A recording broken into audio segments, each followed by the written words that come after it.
This is our promise. We made up our minds to do something new, something different, do more, do the impossible, do better, do big, do good, do it again and again and again. Do what no one else has done with radio. This is our promise at Diamond FM. Diamond 88.7 FM, shining supreme. What did I say, huh? What did I say? I told you no touchy. Now you suffer the bite of the lion and the clenching jaws of an alligator. No touchy. Especially not a fan of Diamond FM. Don't touch that radio set.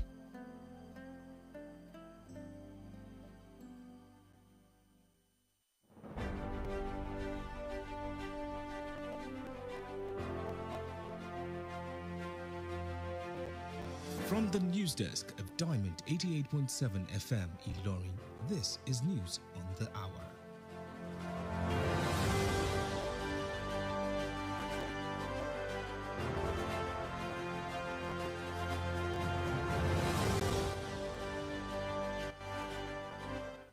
In the headlines, Army Chief to visit Niger State after ambush on troops. Federal government moves to withdraw firearms case against Emefiele. Reps panel queries jam over secret recruitment of 300 staff.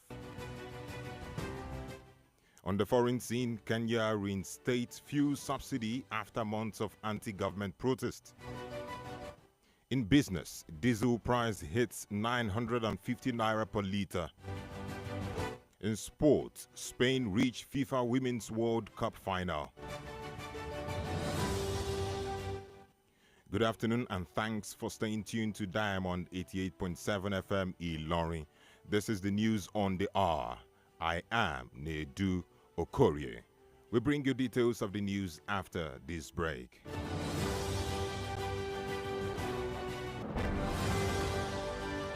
We often think that mental health breakdowns sound like this. I'm emotionally stressed. I'm emotionally downcast. I am so confused of all about life. But in reality, they can sound like this.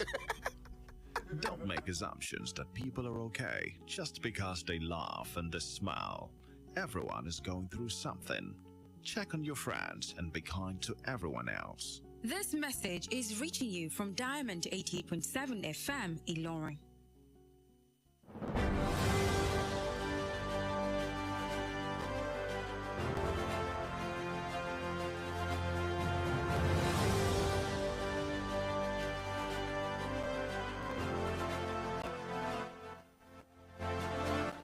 Welcome back from that short break. Please do note that you can listen to us via our website www.diamondfm.net or watch us live on Facebook at Diamond 887 FM and YouTube Diamond FM Ilorin. Now the news in detail. The Chief of Army Staff, Lieutenant General Tawid Lagbaja, is on his way to the Wushishi local government area of Niger State, where bandits ambushed and killed troops.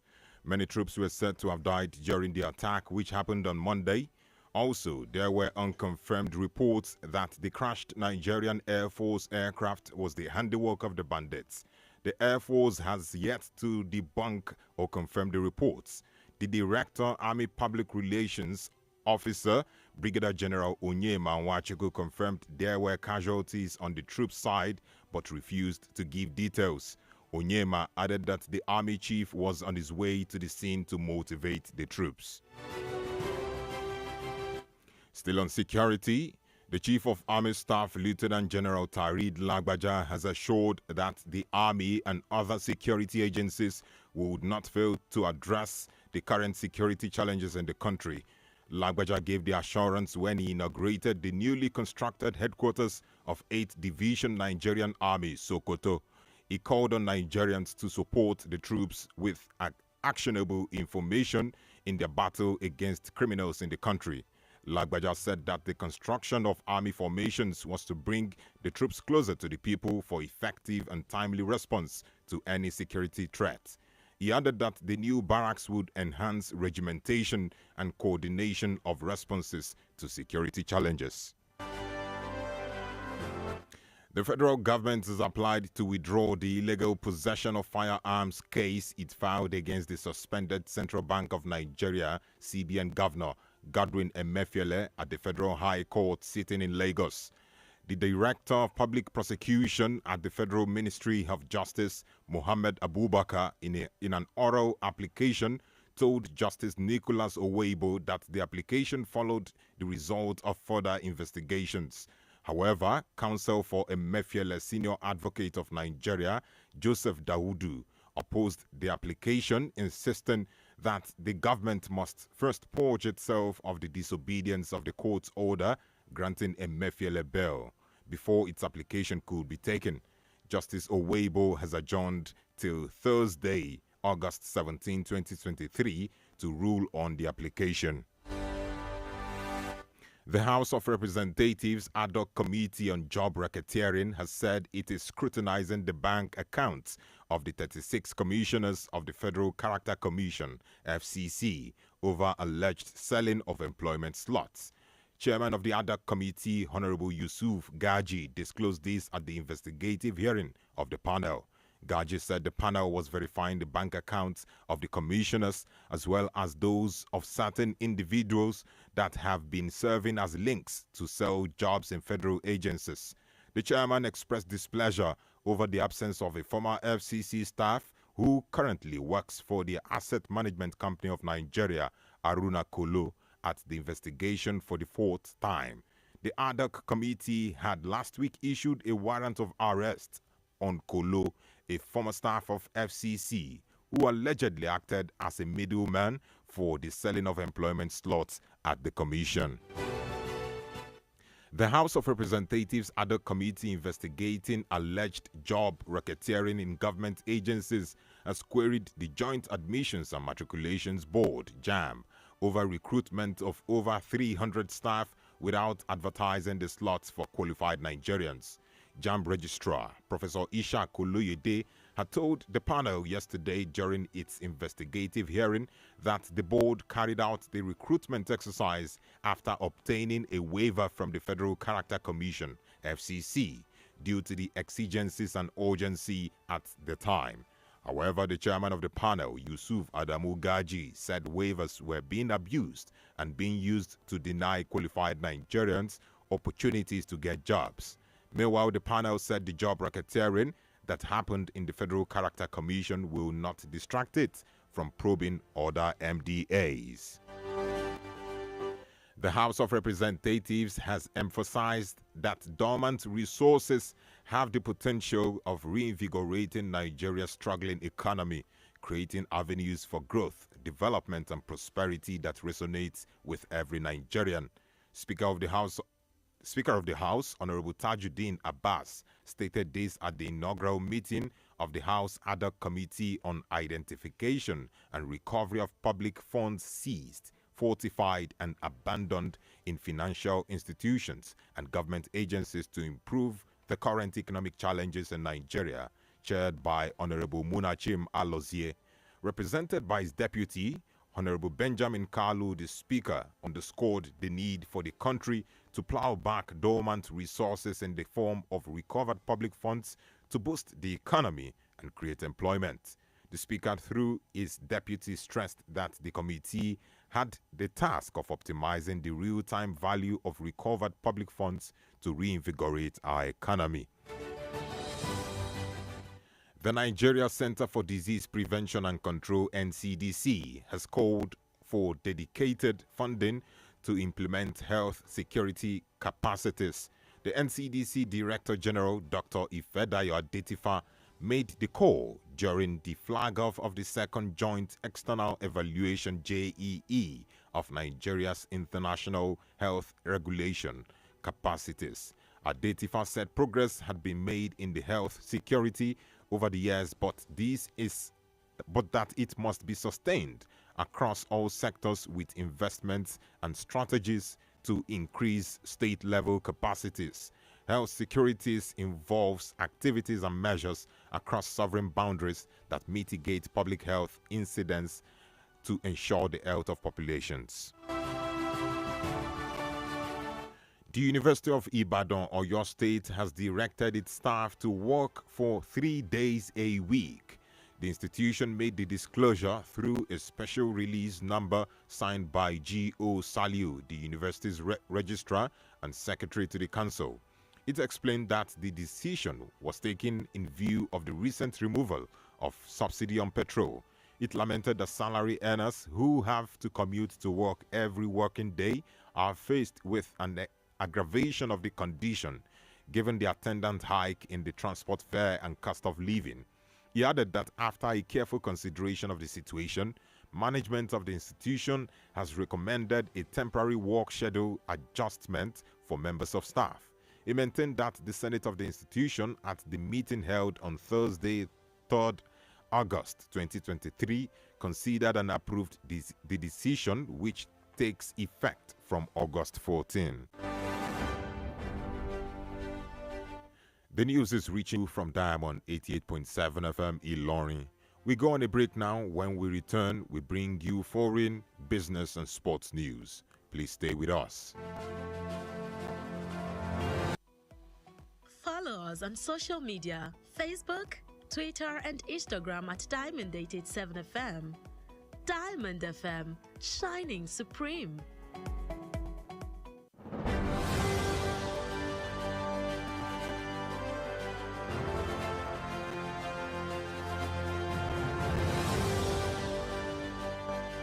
Welcome back from the break. You're still listening to the news on the hour, reaching you from Diamond 88.7 FM Ilorin.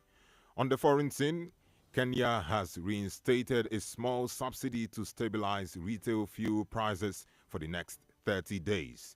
The energy regulator says in a reversal of government policy after public anger over the high cost of living.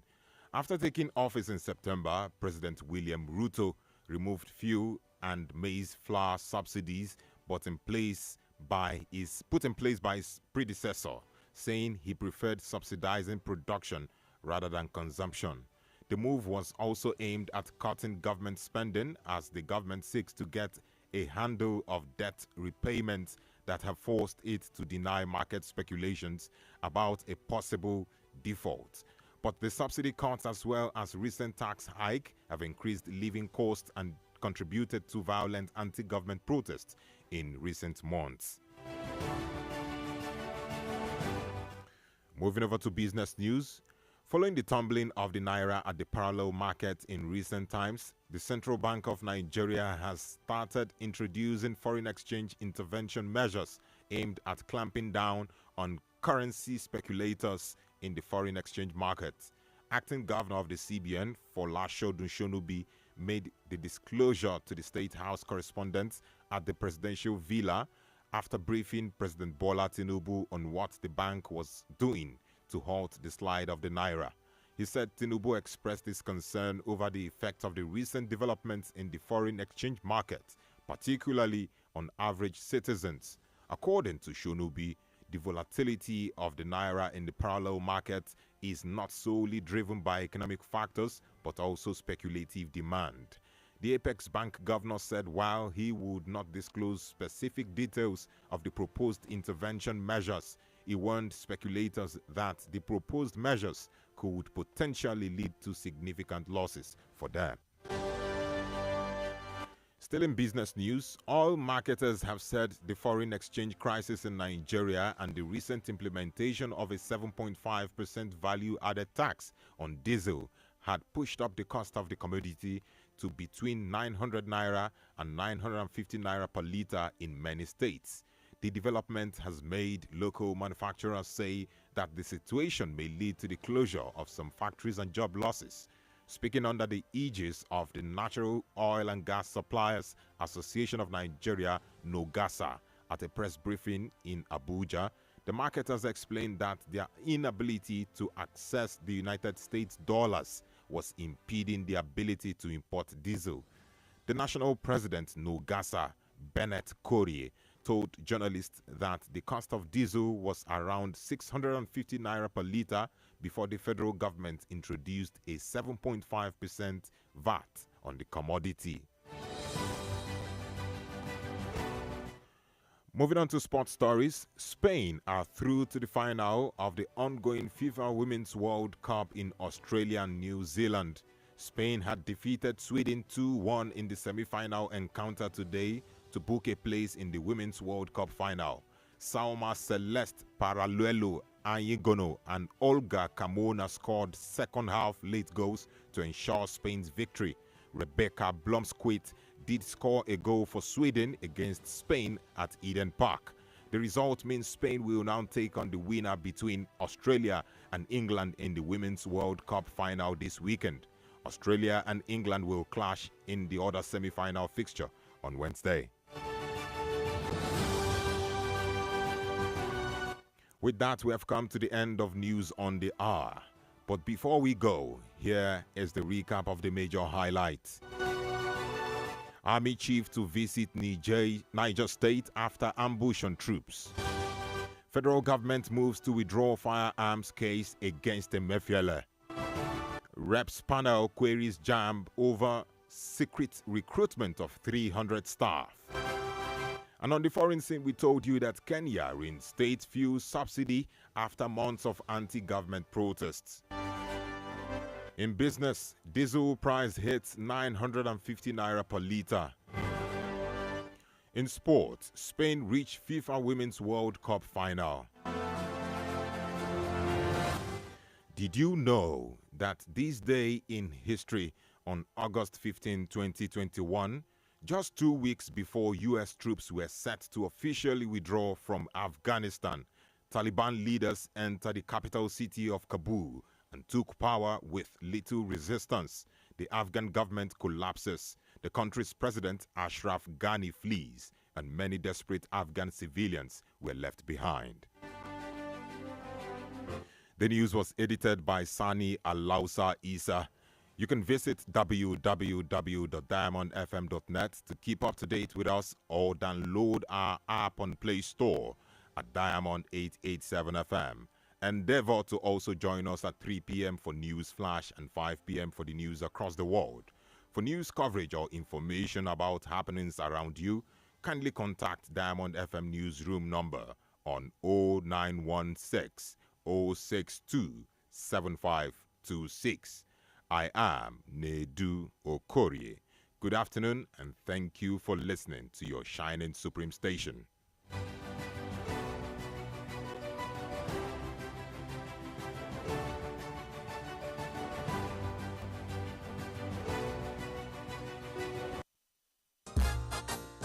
Orúkọ mi ni Yèyélúà Tóyìn Adégbọlá. Mo sì ti lé ní 50 ọdún láyé láàyè àtàyè ìdẹ̀ra. Ìgbòkègbodò mi pọ̀ gan-an nínú iṣẹ́ tí mo yàn láàyò gẹ́gẹ́ bí òṣèré orí ìtàgé. Kì í sì rẹ̀ mí, bẹ́ẹ̀ ni kì í sú mi. Àwọ̀ mi sì ń jí pépépé sí bí tọmọ tuntun lójoojúmọ́. Ẹ fẹ́ mọ̀dí abájọ. Monomin Plus atẹ́jẹ̀ṣe oògùn tó ń fi epo ẹja cod liver oil ṣẹjọ́ ẹ̀ food supplement ni. Èròjà ẹ peléke, ó ń tara ṣe, ó ń mára dán, ó ń jẹ́ kọ́mọdé dàgbà dáadáa, ó sì ń jẹ́ kí àgbàlagbà máa ta kébékébé. Monomin Plus.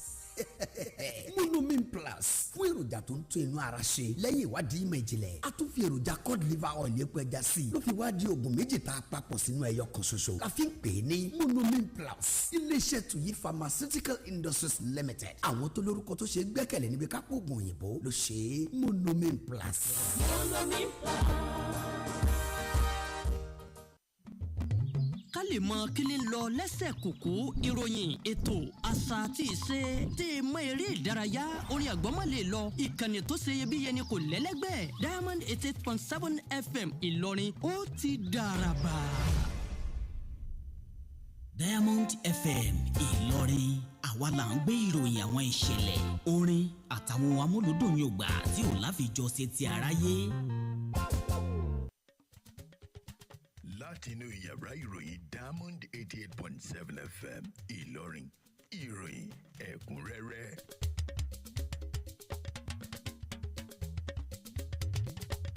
Ṣáájú ẹgbẹ́ àwọn kókó inú ìròyìn náà.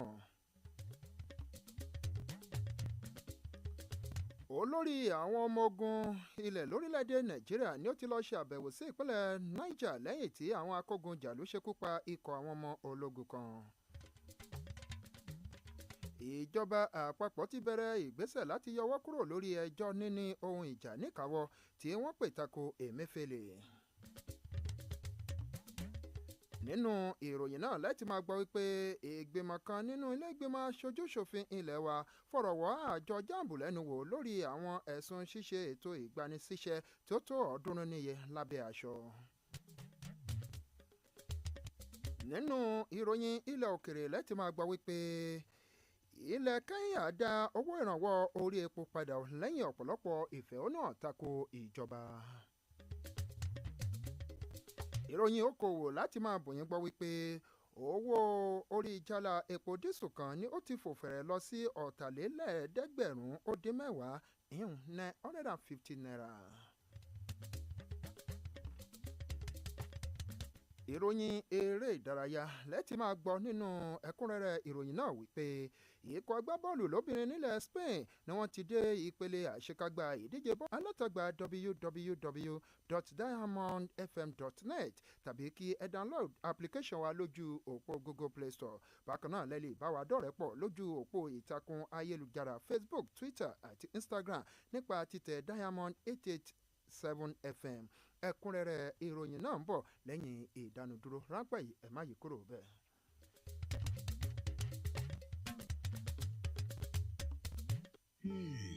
ní gbogbo ìgbà la máa ń rò wípé báyìí ni ìpèníjà tó ń kojú ẹ̀dá máa ń múni ké.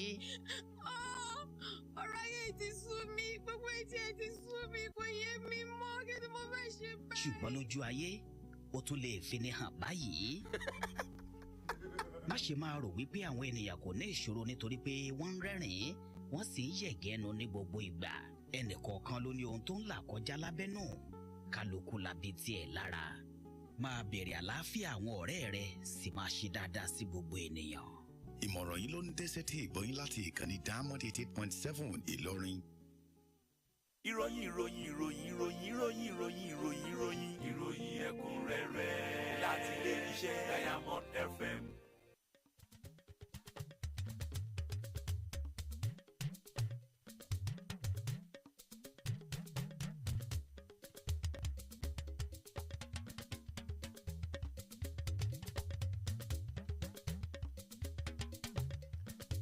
ẹ káàbọ̀ padà ẹ̀kúnrẹ́rẹ́ ìròyìn náà rèé. olórí àwọn ọmọ ológun orílẹ̀ lórílẹ̀‐èdè nàìjíríà ọ̀gágun Taoreed Lágbájá ni ó ti ń bẹ lójú ọ̀nà rẹ̀ lọ sí ìjọba ìbílẹ̀ Wùsísì ní ìpínlẹ̀ Niger níbi tí àwọn akógun jàlú ti bò pamọ́ ṣekú pa ikọ̀ àwọn ọmọ ológun kan. ọ̀pọ̀ ikọ̀ àwọn ọmọ ológun ní ìròyìn sọ wípé wọ́n jáde láyé nínú àkọlù tí ó wáyé lọ́jọ́ ajé. bákan náà ni ìròyìn kan tí kò fìdí múlẹ̀ tó sọ wípé ìjàmbá ọkọ̀ bàálù abàsíbíòwú tó jẹ́ ti àwọn ọmọ iléeṣẹ́ ológun ojú òfurufú tí ó jábọ̀ ni ó jẹ́ iṣẹ́ ọwọ́ àwọn akógunjàlú náà, èyí tí iléeṣẹ́ ológun ojú òfurufú kò tí ì sọ ohunkóhun lórí ìròyìn náà.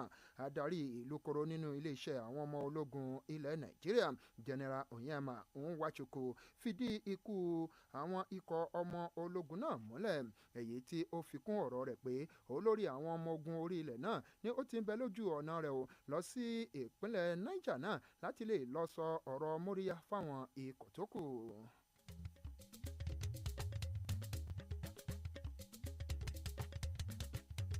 ẹ̀wẹ̀ olórí àwọn ọmọ ológun orí ilẹ̀ lórílẹ̀‐èdè nàìjíríà ọ̀gágun Taoreed Lágbájá ni ó ti fi ọ̀rọ̀ ìdánilójú léde pé àwọn ọmọ ogun àti àwọn ẹ̀ṣọ́ aláàbò mìíràn kò ní kùnà láti lè rí dájú wípé wọ́n wá ojútùú sí àwọn ìpèníjà ètò ààbò tí ń fi orílẹ̀-èdè nàìjíríà lápè. ọ̀gágun Lágbájá náà tí ó sọ ọ̀rọ̀ ìdánilójú yìí lákòókò tí ó ṣe ìfilọ́lẹ̀ olúlé àwọn ọmọ ológun tuntun tó jẹ́ ti ọ̀wọ́ kẹjọ tí ó wà ní ìlú Sokoto. bákan náà ni ó ké sí àwọn ọmọ ilẹ̀ nàìjíríà láti gbárùkù ti àwọn ọmọ ikọ̀ ológun nípa bíbò bò wọ́n gbọ́ àwọn ìròyìn tí ó ṣe gbọ́ sétí tí ó sì ṣe kókó tí ó wúlò fún àwọn ọmọ ológun náà tako àwọn ọ̀daràn lórílẹ̀‐èdè yìí. Ó tẹ̀síwájú pé kíkọ́ ilé náà ni àfojúsùn rẹ̀ dá lórí àti mú kí àwọn ikọ̀ ológun kí ó súnmọ́ àwọn aráàlú láti lè mú pé kí ètò ààbò kí ó yí dandan sí i. Ó fi kún ọ̀rọ̀ náà wípé Mùbárẹ́kẹ̀ tuntun náà ni yóò máa rí sí àwọn ìpèníjà tako ètò ààbò lórílẹ̀‐èdè Nàìjíríà. Wàyí o, ìjọba àpapọ̀ ni wọ́n ti kọ̀wé béèrè fún yíyọwọ́ lórí ẹjọ́ níní ohun ìjà ní ìkápá tí wọ́n pè tako gómìnà ilé ìfowópamọ́ àgbà tẹ́lẹ̀ rí tí wọ́n ti ní pé kó lọ́ọ́ rọ̀ ìrọ́kúnlé ní Godwin Emefiele níwájú ilé ẹjọ́ gíga tó jẹ́ ti ìjọba àpapọ̀ tí ó fìdí kalẹ̀ sí ìlú Èkó. Adarí olùfisùn aráàlú nínú iléeṣẹ́ ètò ìdájọ́ tó jẹ́ ti ìjọba àpapọ̀ Ọ̀gbẹ́ni Mohammed Abubakar nínú ọ̀rọ̀ rẹ̀ sọ fún adájọ́ Nicholas Oweibo pé ìbéèrè náà ni ó tẹ̀lé èsì ìwádìí tí wọ́n tó ṣe o. Ọgbà bẹ́ẹ̀ ni agbẹjọ́rò Emefiele náà agbẹjọ́rò àgbà Joseph Daudu tako ìbéèrè náà èyí tí ó tẹpẹlẹmọ wípé ìjọba gbọ́dọ̀ kọ́kọ́ rí ara wọn bí ẹni tó dẹ̀jà sí àṣẹ ilé ẹjọ́ tí ó pàṣẹ gbígba onídùúró Emefiele náà kí ó tó di wípé wọ́n mú ìbéèrè náà wá. Adájọ́ Oweibo ni ó ti wá sún ẹjọ́ náà sí ọjọ́ 17 oṣù kẹjọ ọdún àwa yìí.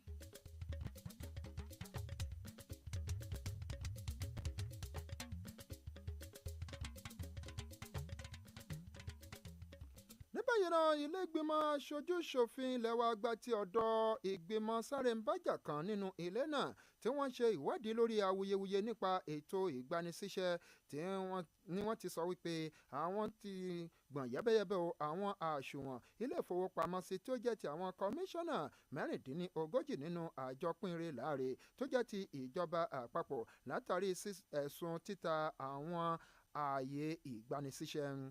Alága ìgbìmọ̀ náà Honourable Yusuf Gandhi ni ó sọ ọ̀rọ̀ yìí di mímọ̀ níbi ìjókòó ìgbìmọ̀ náà láti gbọ́ ọ̀rọ̀ lórí ìwádìí ọ̀hún. Honourable Gandhi náà ṣàlàyé pé ìgbìmọ̀ náà ni ó ṣe ìwádìí àwọn ẹ̀sùn àwọn àṣùwọ̀n ìfowópamọ́ àwọn kọmíṣánná náà tó fi mọ́ àwọn èèyàn kan tí ó jẹ́ agbódegbà fún títa ààyè ètò ìgbanisíṣẹ́ nínú àwọn lájọlájọ tó jẹ́ ti ìjọba àpapọ̀. Bákan náà ni alága ọ̀hún fi àìdùnnú rẹ̀ hàn lórí bí ìkan lára òṣìṣẹ́ àjọ tẹ́lẹ̀ rí Haruna Kolo tí ó jẹ́ pé ó ti ń lọ ṣiṣẹ́ nílé iṣẹ́ mìíràn kó ṣe wà níbi ètò ìfọ̀rọ̀wánilẹ́nuwò náà fún ìgbà kẹrin ṣe ṣáájú lọ́sẹ̀ tí ó kọjá ní ìgbìmọ̀ náà ti ní kí wọ́n fòfin gbé Kolo náà lẹ́nu lórí ẹ̀sùn pé òun gan ni alárinà láàrin àwọn tí wọ́n ra ààyè ètò ìgbanisíṣẹ́ ọ̀hún.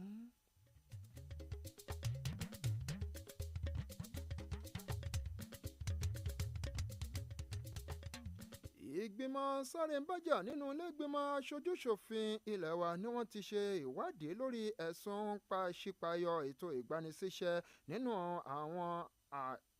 àwọn àjọ tó jẹ́ ti ìjọba ni wọ́n ti takòtò ìbéèrè sí àjọ JAMB lórí ètò ìgbanisíṣẹ́ tí ó tó 300 níye tí wọ́n ní wọ́n ṣe fáwọn òṣìṣẹ́ láì ṣe pé wọ́n ṣe ìpolongo ààyè fún ètò ìgbanisíṣẹ́ náà fáwọn ọmọ ilẹ̀ Nàìjíríà tí wọ́n kún ojú òṣùwọ̀n. Akọ̀wé àgbà àjọ JAMB náà ọ̀jọ̀gbọ́n Isaac Olóyèdè ni ó ti kọ́kọ́ ṣáájú lánàá sọ fún ìgbìmọ̀ náà lórí ọ̀rọ̀ ọ̀hún ohun tí ó ṣẹlẹ̀ èyí tí ó mú pé kí àjọ pínrẹ́ láre kí ó fi fún wọn ní àǹfààní ìrúbẹ̀. Ọgbà bẹ́ẹ̀ ni alága ìgbìmọ̀ sáré bájà ọ̀hún Honourable Yusuf Adamu Ganji sọ wípé àjọ náà ṣe àṣìlò oore ọ̀fẹ́ tí àjọ tí ń rí sí pínrẹ́ láre fún àjọ JAMB náà tí èyí tí kò sì jẹ́ kí àwọn ọmọ ilẹ̀ Nàìjíríà tí wọ́n káròfin tó láti gba iṣẹ́ náà. Bákan náà ni ìgbìmọ̀ òun ṣàlàyé wípé bí ọ̀rọ̀ ti ṣe rí nípa ètò ìgbanisíṣẹ́ nínú àjọ pínrẹ́ láre ní kò ní dí wọn lọ́wọ́ láti ṣe ìwádìí àwọn lájọlájọ mìíràn tí ó kù tó jẹ́ ti ìjọba.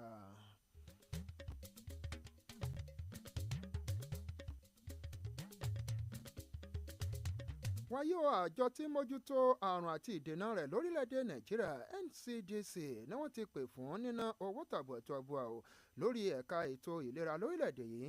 Adarí àgbà yanyan àjọ náà dókítà Ìfẹ́dayọ̀ Adétifá ni ó fi ìpè yìí léde lákòókò ìṣíde ètò kan láti wo sàkún nípa ètò ìlera lórílẹ̀‐èdè nàìjíríà.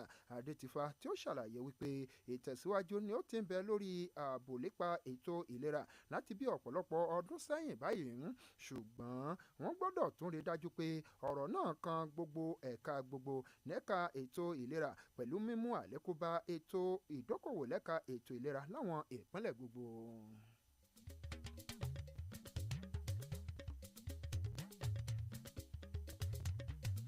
Ilé ẹ̀kọ́ gíga fásitì ilẹ̀ Ìbàdàn tí ń bẹ ní olúùlú ìpínlẹ̀ Ọ̀yọ́ ni ó ti pàṣẹ fáwọn òṣìṣẹ́ rẹ̀ láti máa ṣiṣẹ́ lọ́jọ́ mẹ́ta péréte láàrin ọ̀sẹ̀ kan òun.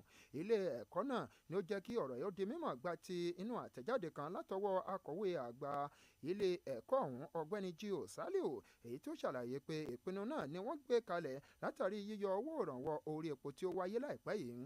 Bákan náà ni ó gbarata pé àwọn tí wọ́n gba owó oṣù tí wọ́n sì ń lọ sẹ́nu iṣẹ́ lójoojúmọ́ ni wọ́n kojú onírúurú ìpèníjà ohun ìṣòro lórí owó ọkọ̀ àti ìgbé ayé tó wọ́n gógó. Ó fi kún ọ̀rọ̀ rẹ̀ pé ilé ẹ̀kọ́ náà lẹ́yìn tí wọ́n wo ọ̀rọ̀ náà sọ́tún tí wọ́n sì tún wò sósì, wọ́n fi ṣàgbékalẹ̀ mímú àdínkù bá ìlànà à ń ṣiṣẹ́ àwọn òṣìṣẹ́ náà. Ó wá tẹpẹlẹ mọ́ wípé ìgbìmọ̀ aláṣẹ àgbà yanyan nínú ilé ẹ̀kọ́ náà ìyún senate ni wọ́n ti níbi ìpàdé wọn tí wọ́n ṣe ní ọjọ́bọ̀ ọjọ́ kẹta oṣù kẹjọ ọdún yìí ni wọ́n ti ṣàgbéyẹ̀wò ìpinnu náà tí wọ́n sì bọ̀wọ́ lù ú tí ó sì bẹ̀rẹ̀ láti ọjọ́ kẹrìnlá oṣù kẹjọ ọdún àwàyé. Ẹ̀kúnrẹ́rẹ́ ìròyìn ilé wa lẹ́sìn tẹ́tí sí láti ìkànnì Diamond 88.7 FM tó ta kàmọ́lẹ̀ sílùú Ìlọrin ní ìpínlẹ̀ Kwara. ńgbà abáparadé lẹ́tì máa gbọ́ ìròyìn ilẹ̀ òkèrè, ìròyìn okòwò tó fi mọ́ ìròyìn eré ìdárayá. Ẹ má yí kúrò bẹ́ẹ̀, à ń bọ̀ lẹ́yìn ìdánudúró ráńpẹ́ yìí.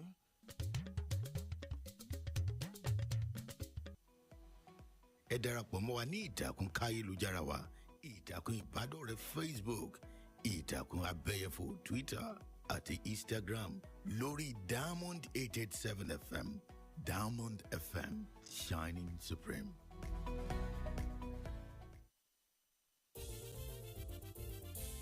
kára ó lè pé bá ara ríro kò sí mọ́ ó ti lọ wá bí wọ́n sí kára ó lè pé bá rẹ̀ àtúrà dáadáa. kòkòkò lára ọ̀tá le. gbéra ńlẹ̀ kó dìde. kára ó lè pè ń bá. àtúrà wọ̀ àtúrà pẹ̀sẹ̀ àtúrà dáadáa. kegun tó kegun náà. kára ó yá gágá. ara ń ronú tẹ́lẹ̀ kò ronú mọ́. tẹ̀ bá ti fi kára ó lè pè ń bá ra. lẹ́sẹ̀kẹsẹ̀ ló ń ṣiṣẹ́ wọnú igun. tó sì ń ṣe àtúntò rẹ̀. òṣùbù yẹ̀kẹ́ fa párọ̀ tàbí fi ẹsẹ̀ dá. fi kára ó lè pè ń bá wọ̀. káì ara rẹ̀ ó lè padà yakinlala. action ó jẹ́ ara ríro tàbí ẹ̀yìn dídùn. kára ó lè pè ń bá lọ́kọ̀ gbogbo wọn. agbára pọ̀ kára ó lè pè ń bá. tuyi pharmaceutical industries limited. àwọn tó lórúkọ tó ṣe é gbẹ́kẹ̀lé níbi ká po oògùn òyìnbó ló ṣe é. kára ó lè pè ń bá. ẹ̀rọ ṣẹ̀ṣẹ̀ pín ìrèpàtú òpèrè ta pàtà pọ́npọ́n. kára ó lè pè ń bá. ó kì í síbẹ̀. kára ó lè pè ń bá rẹ̀ àtúrà dáadáa. Are you looking to introduce your business to the world or maintain an existing brand image? Well, let's help you. Advertise with us at Diamond 887 FM in Lorry. We provide a wide range of services to help showcase your business. For inquiries and advert bookings, visit our marketing office at Plot 2, New Yidi Road, Irewolede, Ilorin, or call 091 2929 4332 or 081 2828 6078. Diamond 887 FM, your shining supreme station.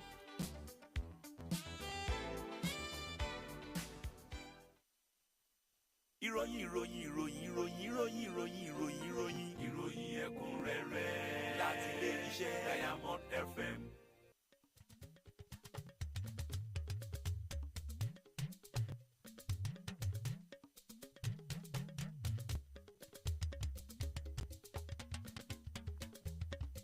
káàbọ̀ padà. Ẹ̀kúnrẹ́rẹ́ ìròyìn àgbáyé náà ó ń tẹ̀síwájú. ilẹ̀ Kenya ni wọ́n ti dá padà owó orí epo rọ̀bì fún bíi 30 ọjọ́ báyìí. Àjọ tí mójútó ohun àmúṣagbára lórílẹ̀‐èdè náà ni wọ́n ní pé ìdápadà látọ̀dọ̀ ìjọba náà ni ó wáyé o lẹ́yìn ìfẹ̀hónúhàn tó ṣẹyọ káàkiri ìbú-òun ìró ilẹ̀ náà látàrí bí ìgbé ayé ti ṣe le koko lórílẹ̀‐èdè náà lẹ́yìn tí wọ́n ogun orí àléfà nínú oṣù kẹsàn-án ọdún tó kọjá. Ààrẹ ilẹ̀ náà William Ruto ni ó yọ owó ìrànwọ́ orí epo èyí tí aṣáájú rẹ̀ ti gbé kalẹ̀ tẹ́lẹ̀. Ìgbésẹ̀ ìjọba náà ni ó ní àfojúsùn rẹ̀ dálé lórí àti lè mú kí àdínkù bá bí ìjọba ti ṣe náwó tì sí gẹ́gẹ́ bí ó ṣe jẹ́ pé wọ́n wá ọ̀nà láti san àwọn gbèsè tí wọ́n jẹ padà.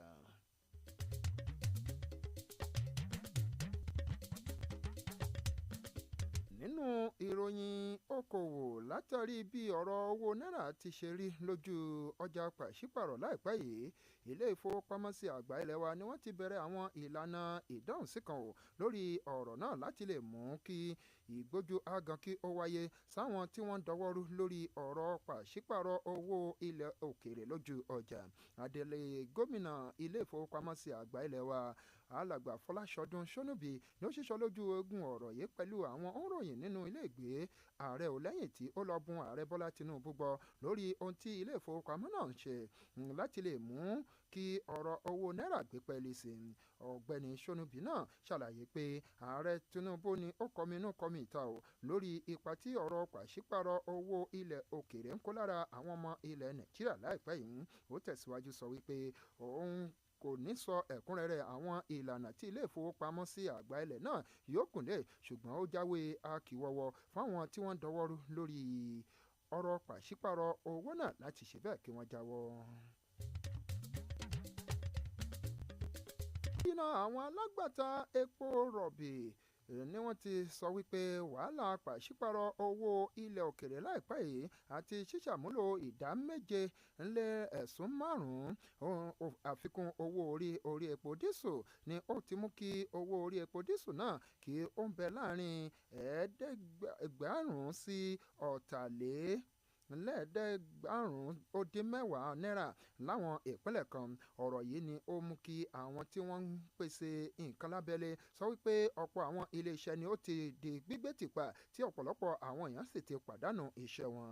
Nígbà tí ó ń sọ̀rọ̀ lábẹ́ ẹgbẹ́ àwọn tí wọ́n ń pín epo rọ̀bì àti afẹ́fẹ́ gáàsì lórílẹ̀‐èdè Nàìjíríà, ààrẹ àpapọ̀ ẹgbẹ́ náà Bennett Okorie sọ fún àwọn òǹròyìn nílùú Àbújá pé iye owó orí epo dísù náà ní jálá rẹ̀ ni ó jẹ́ $510 náírà $650 náírà kí ó tó di pé ìjọba àpapọ̀ bẹ̀rẹ̀ sí ní ṣàmúlò ìdá 7.5% àlékún owó orí lórí èròjà náà. Nínú ìròyìn eré ìdárayá, ikọ̀ agbábọ́ọ̀lù lóbìnrin tilẹ̀ Spain ni wọ́n ti kógojá lọ sí ìpele àṣekágbá ìdíje bọ́ọ̀lù aláfẹsẹ̀gbá tó jẹ́ tàwọn obìnrin lágbàáyé tí ń lọ lọ́wọ́ lórílẹ̀‐èdè Australia àti orílẹ̀‐èdè New Zealand. Ikọ̀ náà ni wọ́n fàgbà han ikọ̀ ilẹ̀ Sweden pẹ̀lú àmì ayò 2-1 nínú ìfagagbága tí ó kángun sí àṣekágbá tí ó wáyé lónìí. Salama Saletin Paralilo àti Olgan Komento ó ní wọ́n gbá bọ́ọ̀lù wọnú àwọn ní abala kejì ìfẹsẹ̀wọnsẹ̀ náà nígbà tí Rebecca tí ó ń láǹfààní láti mi àmì ayò kan dodo fún ikọ̀ orílẹ̀-èdè Sweden náà. Ikọ̀ ilẹ̀ Spain ni yóò máa wákò pẹ̀lú ẹni tí ó bá jáwé olúborí láàrin ikọ̀ orílẹ̀-èdè Australia àti ikọ̀ orílẹ̀-èdè Gẹ̀ẹ́sì níbi àṣekágbá ìdíje náà èyí tí ó wáyé lópin ọ̀sẹ̀ àwàyé. Nígbà tí ó jẹ́ wípé ikọ̀ Australia àti England ni ó máa kojú ara wọn lọ́la òde tí ń ṣe ọjọ́rú ní ìpele tí ó kángun sí àṣekágbá míì. Tọ́ tá a bá domi sórí nípa ẹsẹ̀ náà ní kó tọ̀ níbí ni a ti máa gé pété lórí ẹ̀kúnrẹ́rẹ́ ìròyìn ilé wa fún ti ọ̀sán tòní, ṣùgbọ́n kó tó di pé a lọ ẹgbẹ́ àwọn kókó àmúwá lẹ́ẹ̀kan sí i.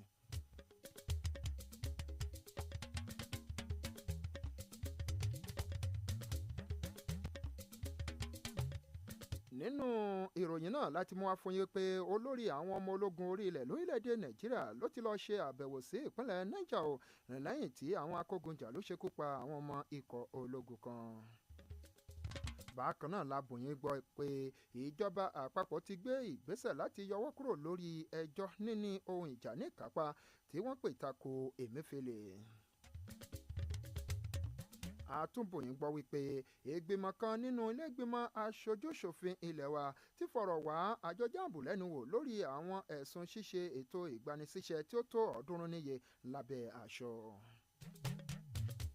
láti ilẹ̀ òkèrè láti bòyìn gbọ́ lọ́sọ̀ọ́ tòní wípé ilẹ̀ Kenya ti dá owó ìrànwọ́ orí epo padà lẹ́yìn ọ̀pọ̀lọpọ̀ ìfẹ̀hónú àtakò ìjọba. nínú ìròyìn okòwò lẹ́tí gbọ́ wípé owó orí jálá epo dísù kan ni ó ti fò fẹ̀rẹ̀ lọ sí 4,710 ìyẹn 950 naira. bákan náà lákòótán nínú ìròyìn eré ìdárayá lẹ́tí gbọ́ wípé ikọ̀ agbábọ́ọ̀lù lóbìnrin tilẹ̀ Spain ni wọ́n ti pegedé o lọ sí ìpele àṣekágbá nínú ìdíje bọ́ọ̀lù aláfẹsẹ̀gbá tó jẹ́ ti àwọn obìnrin ti lágbàáyé tí ń lọ lọ́wọ́ lórílẹ̀‐èdè New Zealand àti lórílẹ̀‐èdè Australia. kó tó di pé a máa lọ ǹjẹ́ o mọ̀ wípé òní ọjọ́ 15 oṣù kẹjọ lọ́dún 2021 ni ó jẹ́ bí ọ̀sẹ̀ méjì eléyìí tí ikọ̀ àwọn ọmọ ológun ilẹ̀ Amẹ́ríkà gbáradì láti di kíkó kúrò lórílẹ̀‐èdè Afghanistan tí adarí ẹgbẹ́gun Taliban sì ya wọ ìlú Kabul tí ń ṣe olúlu orílẹ̀‐èdè Afghanistan náà èyí tí ó dojú ìjọba bolẹ̀ ní orílẹ̀‐èdè náà tí ó sì mú kí ààrẹ Ashraf Ghani kí ó bẹ́sẹ̀ rẹ̀ sọ̀rọ̀ sáàsálà fún ẹ̀mí rẹ̀.